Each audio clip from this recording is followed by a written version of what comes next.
Hello and welcome to Deep in Pact, a proud member of the Duff Network where we dive deep into Wildbow's most tattooed work 5 years on.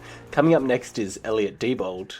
And that was Ruben Morehouse. And we are back to talk about Subordination 6.1. So, at the end of 5.6, the last time we saw Blake, he collapsed into the snow, and he's been there for at least one whole interlude and probably a few, maybe half an hour.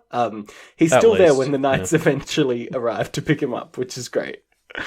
Yeah, well, he's only a couple of meters away from the door, right?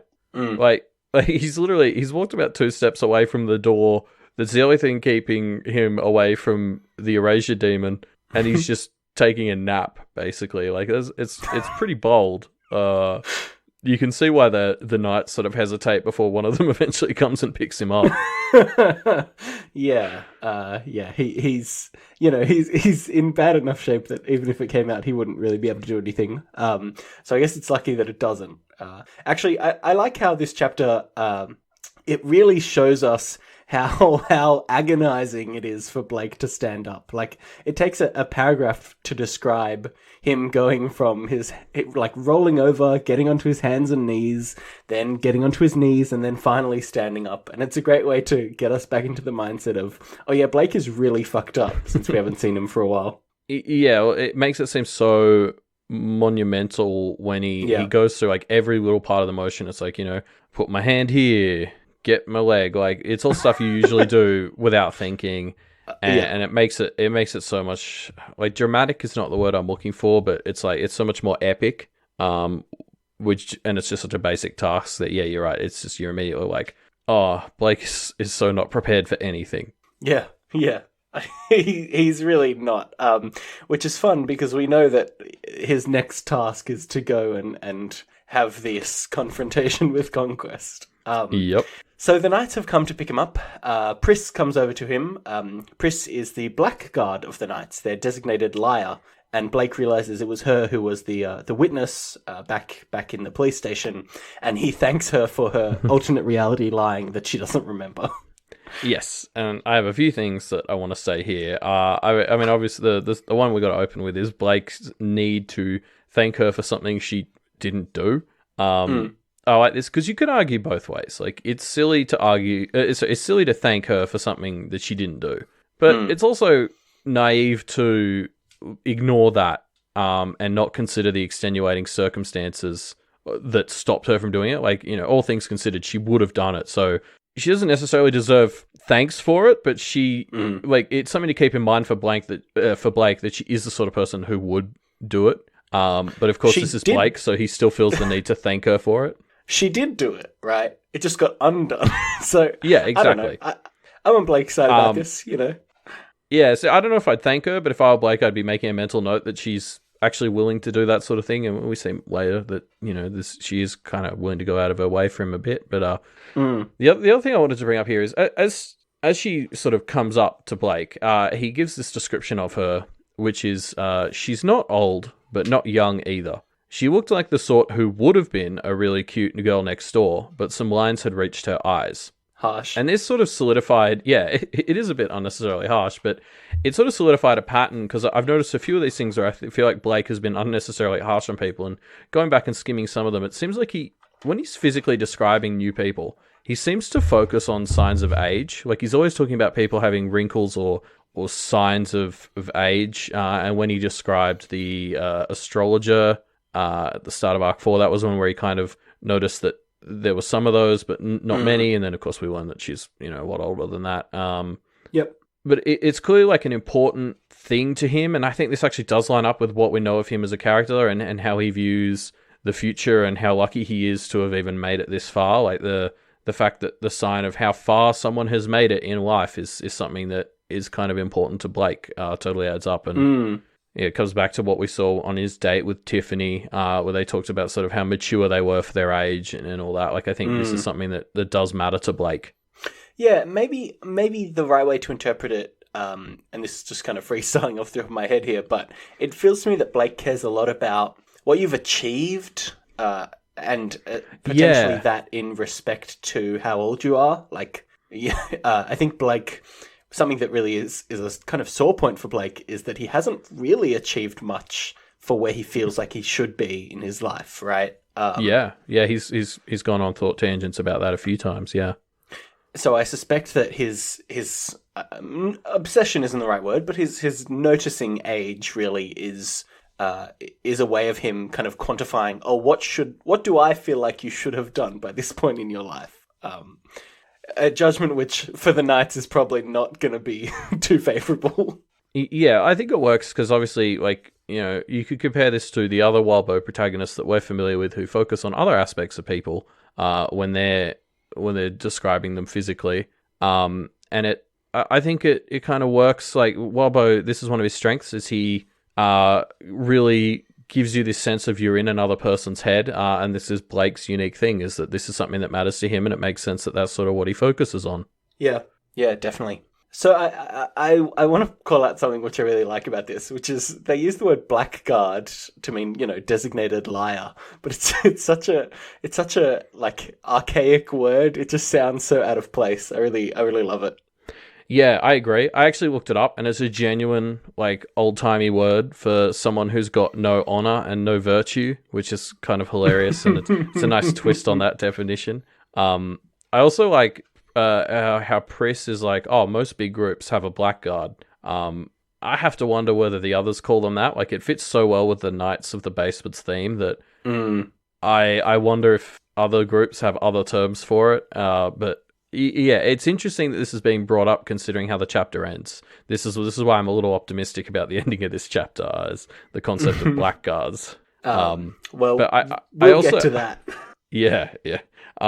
I love this bit where Priss is introduced to Rose as well, like, because as a Muggle, she can't hear Rose, and so they're sort of like, oh, there's this girl in the mirror, and Priss like goes to look at Blake's reflection, and she just bends over and she goes, oh, huh, and then she squints some more, and she's like, huh, and it's a hilarious little insightful moment into what people see when they see Blake's reflection, like, you know, it calls back to that time on the subway when the guy thought Blake was like a girl, and then he was sort of staring oddly at the reflection later. Like, you know, seeing the way that even Muggles who are aware of magic can't really process some of what they're seeing is great. Yeah. And in fact, I'm just going to save some time and say that all the banter between Blake and the Knights and Priss and all that is great. And they're so friendly and not overly friendly. And so we'll call out some specific ones, but that's my blanket statement, so I didn't have to pull out the whole chapter. The Knights are pretty great, aren't they?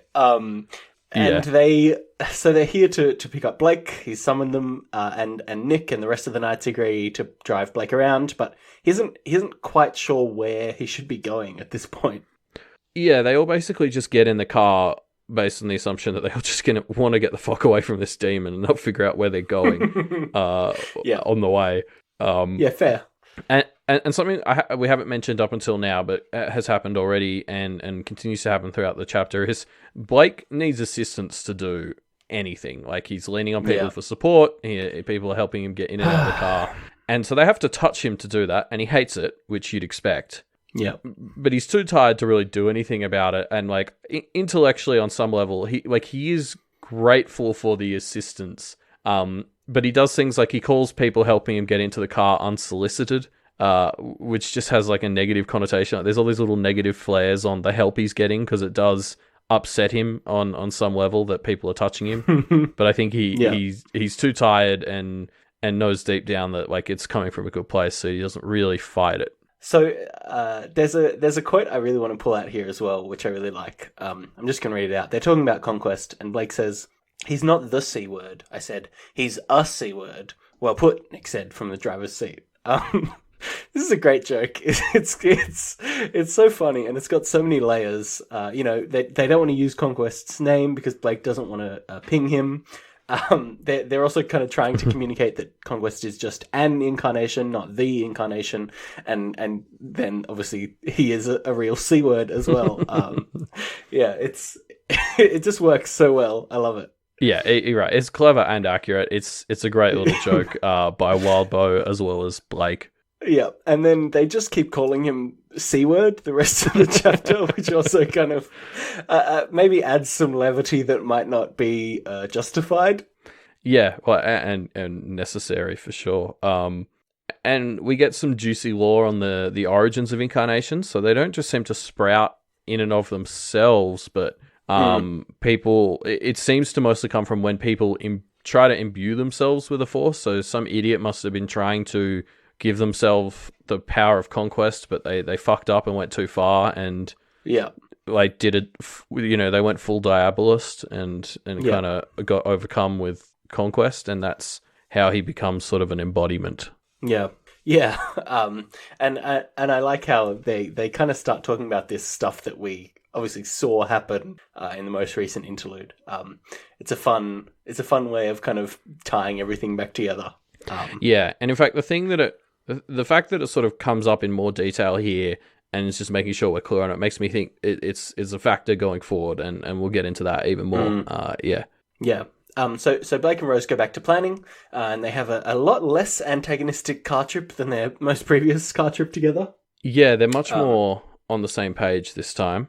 And we get some more details again on incarnations and how they use their human hosts, I guess, as a power battery to bend the rules of their existence. Conquest can be less conquesty by using up the power of his humans, and so that. That's a way to drain his batteries, and then obviously he'll just try to recharge them, and I worry for whoever he's going to try and subsume next. Fell's an obvious on-hand option, but knowing Conquest, he'd like to go for somebody who would put up a bit more of a fight. We'll see how that goes. Maybe this is an interesting thought I just had, and it comes up a bit later as well, where they talk about how Conquest wants to conquer things, right? Obviously. But it's kind of occurred to me, back in Arc 2 or 3, I think it was, Blake has the fight with the fairy, the familiar, right? And there's a point where they've defeated it. There's a point where they've defeated it, and they're talking about like conquering it, and Blake and Mrs. Lewis says, "Oh, well, Blake's already conquered it physically and claimed that prize. So if you want to claim another prize, Rose, you have to conquer it some other way."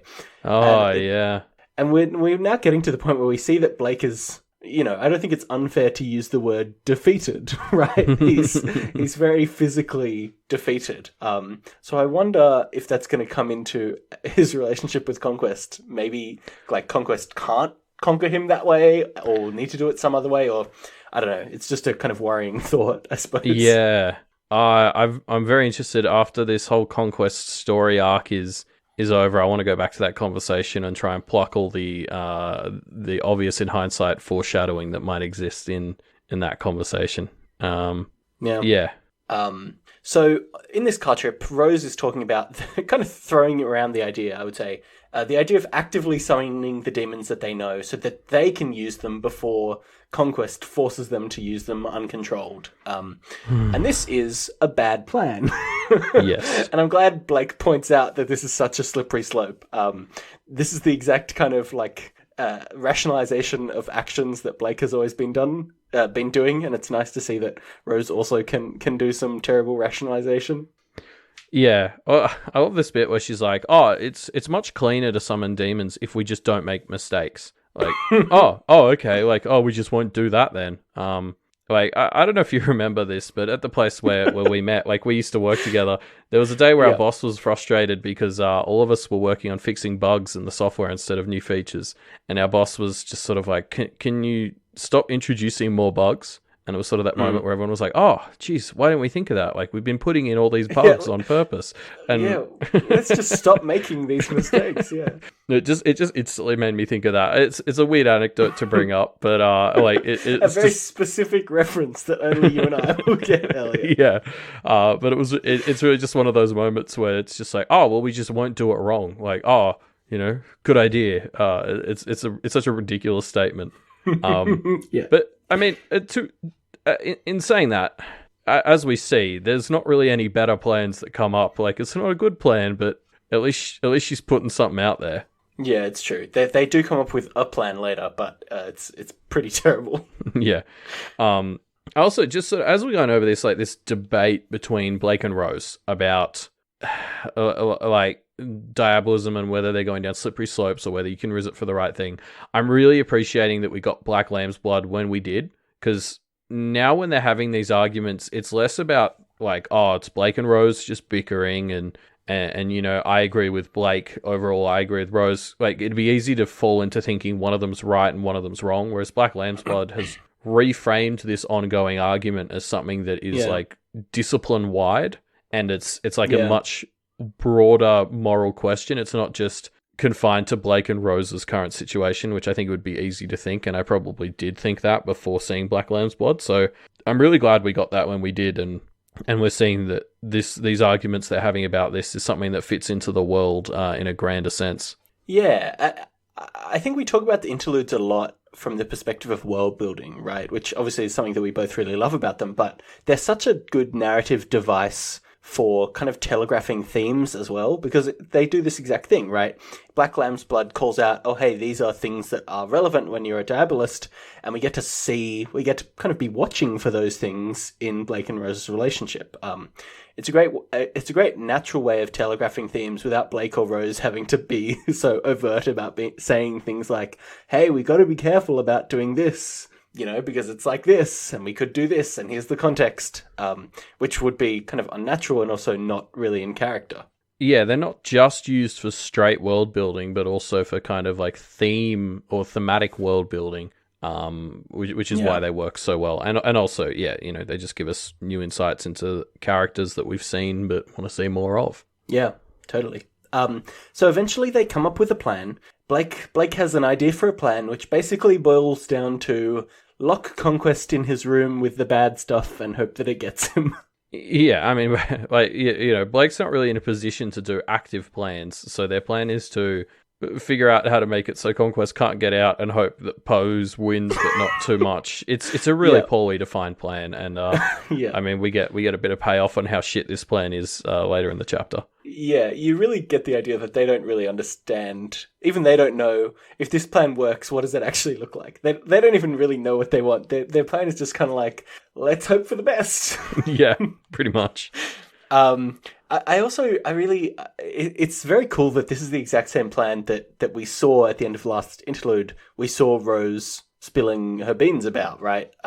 It has this weird tension of them coming up with this plan that we know they're going to come up with and that we know Conquest is about to find out. It gives it a really weird vibe that I quite like. Yeah, well, it's this little bit of dramatic irony sitting over the whole planning session, because it's like, I sat here as I was reading it being like, oh, I wanted Rose to get kidnapped, because it's like any of the ideas or plans they're talking about before she gets taken are ones that Conquest is going to know about. So there's like this weird dramatic irony where every time good ideas come up here, you're like, oh, no, not now, because like Rose is still here. It's this weird, unintuitive dramatic irony. It's and an extra layer of tension on top of the whole thing. And like, it's kind of good. Like, it works out a little bit, because, as we just said, when she does get taken is when they were still bouncing around with their really shit house idea. So at least that's the only one that she can give to Conquest. Yeah. So, you know, Rose suddenly vanishes, and it's like, oh, where could she have gone? And something that I like is Nick points out that Rose, you know, has probably told Conquest what they're planning.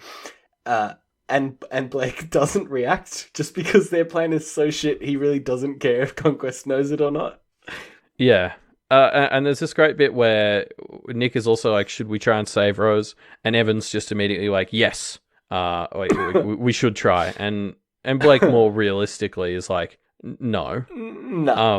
Yeah. But I love Evan's little hero moment, and we'll talk about another Evan moment later. But yeah, I really love throughout this whole plan, up until Rose vanished, everyone was just kind of on the same page and helping. Like, there was very little bickering or like unnecessary disagreements. I think there were a handful, but really, for the most part, everyone was suggesting stuff that they could do to help. Like even Pris and Nick, but Rose and Evan as well were talking about their plans, like with the locks and stuff. It was just everyone was really cooperating very well, and it was great to see.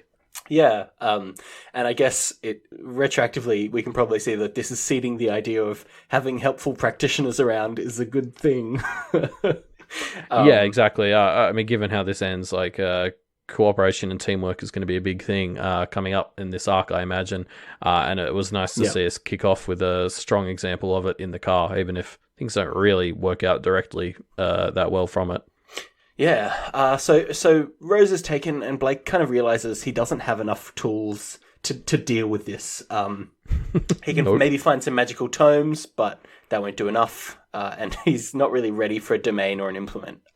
And so Nick drops him back home, and Nick promises to come back in now to check on him and give him a lift somewhere else. And Blake just kind of tries to recharge a bit. Yeah, and so then obviously we get this bit where Evan points out that the best way to drain Conquest is probably to have him go against his nature, which Blake sort of makes a mental note of, and I was thinking the same thing as Evan kind of spelled that out for us.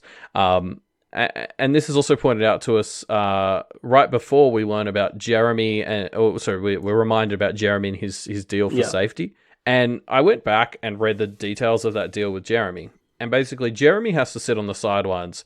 But of course, Conquest doesn't really go for the details. And so there was nothing stopping Jeremy's associates from acting against Conquest. But Conquest is still promised that he would protect or not harm them. Not protect, but, the Duchamps can act against Conquest right now, but he can't harm them according to their agreement. Or I guess if Conquest breaks the agreement, then Jeremy can no longer stay on the sidelines. But theoretically, if you could get the Duchamps to stand up to Conquest, he wouldn't be able to just immediately conquer them according to the rules. So that'd drain him in some ways. So that seems like a good plan to me. That's what I'd be trying to do. It is a good plan. We talked last arc about Fel's mother, and we thought that she was a Duchamp. It would be a lot more helpful if she was. We got a comment on Reddit from actually, let me look this up because this person deserves credit. So this user basically just pointed out to us that Fel appears to be male, and the Duchamps cannot have male children, so she's probably not a Duchamp, and that was a really good point. I felt like an idiot for not even considering it. So that was user Begomiko. Yeah. But yeah, so thank you for that. Thank you for that comment, because that was a point that we just didn't even consider and deserves some consideration. I do wish that she was a Duchamp, though. It seems like with this knowledge in mind, it would be helpful. There's potentially a ways that she was around if she got expelled from the Coven or something. I don't know, but it's definitely it's definitely a factor when considering that we did assume she was a Duchamp. Yeah. I think I want to call out Nick is just so friendly. He promises to come back in an hour or two to check on Blake and give Blake a lift. It's like he really is just a really swell kind of guy. Yeah, but there's interesting conditions to that as well, because obviously he takes a more negative tone with Rose in particular, but also Blake a little bit when they're discussing summoning demons, which is a very fair reaction to that. Whereas Pris, who's only seeing Blake and not Rose, mind you, is immediately much more willing to help than even Nick seems okay with. When she immediately volunteers to go and sort of spread the word that this might be a good time to take on Conquest, Nick is like, what are you doing? And so I can't help but notice that Pris, the one who's not in contact with Rose, is the one who's immediately more trusting. What are you trying to say there, Elliot? Maybe when she was going around talking about summoning demons, she lost some goodwill. Fair. That's fair. Yes, but it's Nick and Pris are both trying to be so helpful, but I really like that Nick is a realistic amount of helpful. He's kind of okay driving Blake, and that shows some endearment there, but he has lines and he's not crossing them. Yeah, and he kind of explicitly makes sure that Blake knows where those lines are, so Blake doesn't expect him to fight Conquest because he's not going to. And I also think Blake's quite fair about what he expects of them. He does kind of keep saying to them, you don't have to go out of your way. I'm just putting it out there. Anyway, but he starts to leave the car. They drop him off at his house, and he has this big internal spiel about how he's not a planner, and he wants Rose back because he doesn't like planning more than 5 minutes ahead, basically.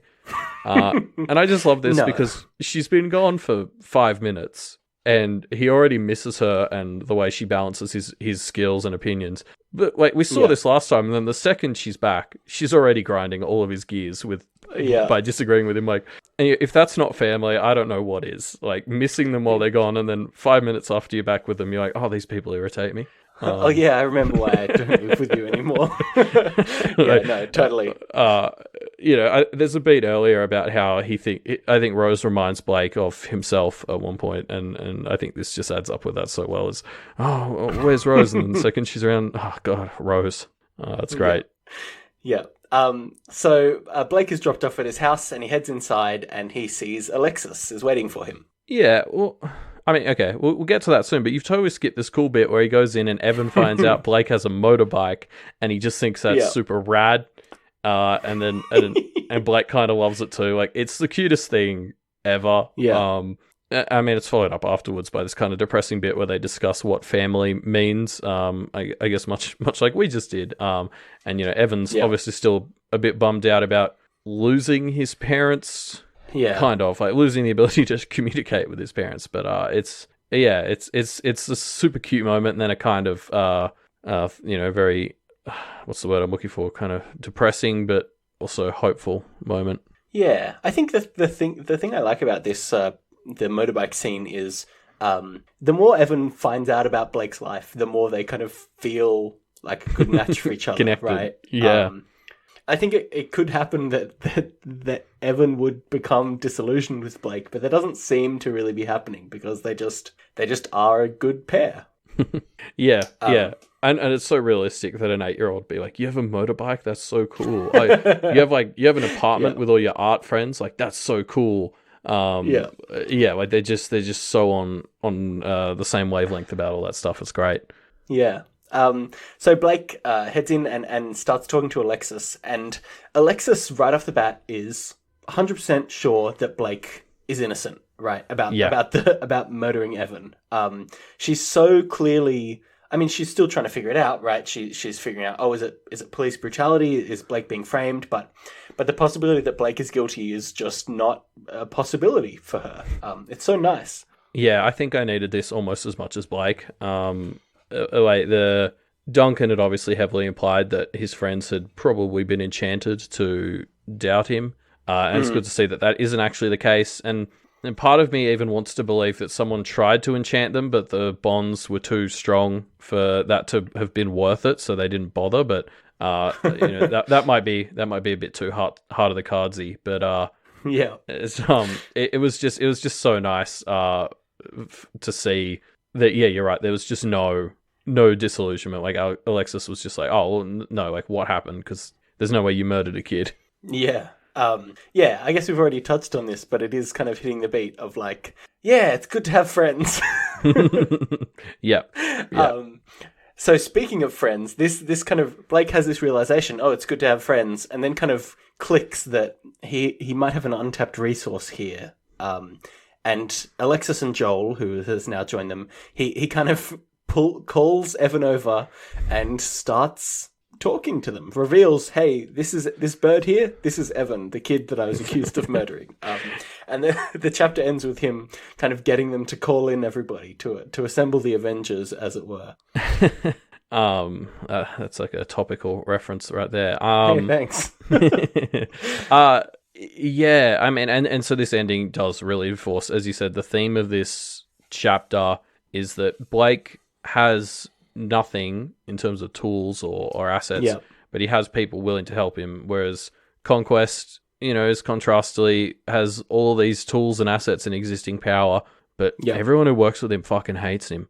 I mean, Conquest's whole thing is that he gathers tools at the expense of connections with people, right? Yeah, and so I think that's sort of the framing device of as we're going forward into this main conflict. Yeah. I mean, I am really worried for Blake's allies going into that. I mean, the arc is called Subordination, right? Yeah, so. It's worrying to see all these allies, like a bunch of noobs when it comes to magic. The Knights have been dobbed in by Rose, so I'm assuming they're already shit out of luck. Like that, there's no way this ends well for them. I don't think. But yeah, I mean, I hope he calls Paige in as well, because Paige, talking about bringing Alexis and Joel in, there's a way for them to get out of this unscathed, really. Whereas Paige is already kind of on the hook, so he may as well give her a head start, right? What has he got to lose by getting someone like Paige on board? I guess. Sure. I suppose we'll see. I just hope he does that. I don't know why I keep saying. I feel like I've been saying this the whole story, but I keep wanting Paige You're to come back, obsessed and I with don't know Paige, why. This is just a really hype ending for the chapter, right? Like we've kind of been hitting the beats of Blake and his friends, and this is hinting, hey, they're actually going to become a part of the actual main story now. Let's do it, right? Yeah. I mean, Blake made a point earlier in the chapter about saying he had no power available for even like a simple rune. And so I'm hoping here that all he's done is found like a new source. Like I'm hoping he's just setting these guys up as blackguards, not practitioners, because that seems to have way more risks. Whereas I don't know, maybe he has some way of just leeching some power from his friends. Like he's basically going to tell them about magic and then be like, "Is it cool if I just like borrow your essence to power myself up for a bit?" Blood. Yeah, pretty much. I honestly, I don't know. Like knowing what I know about the world, I think it wouldn't be unfair of Blake to say, "Hey, rather than me teaching you magic, is it cool if I just suck some of your power? Because like overall, that's actually probably a better deal for them." Yeah. But yeah, I'm excited to see Blake with a proper crew that has his back. I hope that's something that lasts more than 2 chapters or whatever. Yeah, well, we'll see, I suppose. That's the end of our discussion on 6.1, though. And so, this is the start of a new arc. We want to hear where people's heads were at. So we decided to pull out some comments from 5 years ago when this chapter first came out. I want to start with my comment, which I really liked, which was a kind of set of comments by Sir Fuente, Born of Prayers, but the main one was by somebody called Sheeman3773. And this is just a little reminder of how much time it's been since the story started. So back in 4.1, when Blake had his house party, it had been a week since Molly's death. He came back home a week after leaving. And then since then, it's been the 3 days of trials, which means this entire story has taken place in 10 days. Yes, we had half of 1.1 that was pre a 4-month time skip. Yeah. And then everything since then has been 10 days, which is just, it's been about 4 months of our lives to get through it. And it still felt balls to the wall. Like, yeah. Yeah. And so you kind of, I definitely keep forgetting how little time is actually passing in Blake's life. But, it's justifiable how fucked up he is at this point, right? Like, yeah, it's been 10 days. He's been fighting things nonstop for 10 days. Yeah, I mean, because it's an interesting facet of the serialized format that I don't think I've seen discussions on as much, which is the concept of time progression. Like, I think time skips kind of work the same in like serialized format as they do, just say in a novel. But definitely in a novel, if you've got this concept of everything happening in 10 days like this, where it's like, 2 novels worth of stuff, I feel like it'd be a bit easier because you're reading it at your own pace and you're probably going to read it quicker. Like most people tend to sort of marathon these things, and that would help with that sense. Like I imagine just for all those of you who chewed through Pact, like it probably didn't feel as strange to you as it did to me that this has only been 10 days, because if you read it in 10 days, it would probably be a bit more, like it'd still seem crazy, but it'd line up a bit better with your actual experience. Yeah, definitely. Yeah, it's interesting because I guess that's why you kind of forget that it's only been 10 days, right? Because like you said, we've been reading this story for months now. Yeah. So it's like it has an interesting effect on that sort of hectic pacing when it's sort of not disjointed, but disconnected like that. Yeah. It still feels crazy fast paced. Yeah, I wonder then which experience is better. I mean, I obviously, when I first read it, I read it at breakneck pace. I probably read it in 10 days. And now I'm obviously going through it a lot more slowly. And I do feel like I'm absorbing a lot more of the atmosphere and kind of getting into it. So I don't know. It's an interesting, it's the same story, but 2 very different ways to experience it. Yeah. Oh, I mean, it's kind of an impossible question to answer which one's better unless you had access to Duncan Behame and his ability to repeat time. Yeah, true. I think you get him to benchmark it, but yeah. Yeah. So I've pulled out a comment by Psycho Gecko, which is a pretty cool name. And so Psycho Gecko just sort of mentions that when Fell at the end of 5.x pointed out to Rose that it was just easier if she gives in, and then she did. that moment was actually kind of recontextualized in this chapter, because by just giving in, Conquest didn't really have to conquer her in the same way. And so it may have actually taken a bit of power away from him, is Psycho Gecko's read on this, which I loved. Like that didn't occur to me, but I actually love it as one of Fell's little resistances. Like it's that way where he's helping Conquest, but he's actually doing it in a way that doesn't serve Conquest long term. Like it's one of these little resistances. Yeah, that's true. I didn't think about that. But you're right that it doesn't give him an opportunity to conquer you. So presumably that's not great for him. And this is sort of what they were talking about right before Rose got taken, was like how Conquest is powered by conquering things. So yeah, I'd like to give Rose the benefit of the doubt and assume that her just instantly going along with what Fell said was her sort of cluing into the fact that he was actually giving her a helpful hint, not sort of jumping in on conquering her with Conquest. Yeah, true. Yeah, I like that. That's a good little recontextualization. I thought that was a great little observation. Yeah, cool. That brings us to the end of our discussion of 6.1, the start of this new chapter. But don't worry, we'll be back soon to talk about subordination. I keep wanting to call it subjugation. Subordination 6.2. If you want to leave us your thoughts on 6.1, you can do so by heading to our discussion threads, which will be linked in the episode description down below. And if you want to learn more about DP and Pact, as well as all the other great shows on the Doof Media Network, such as We've Got Ward, which has been heading into some intense chapters of Ward, you can head to doofmedia.com. Yes, actually, definitely check out We've Got Ward while you're there. They just released part 3 talking about the latest arc, and man, it's good stuff. I mean, I've really been enjoying the detective dynamic at the moment. Won't go into it too much in case people haven't read it yet, but some great episodes, some great goofs in there as well. So definitely check it out. Yeah, and definitely this is an arc where having something like We've Got Ward as a companion really shines to help you keep track of everything that's going on. It's great. Yeah, definitely.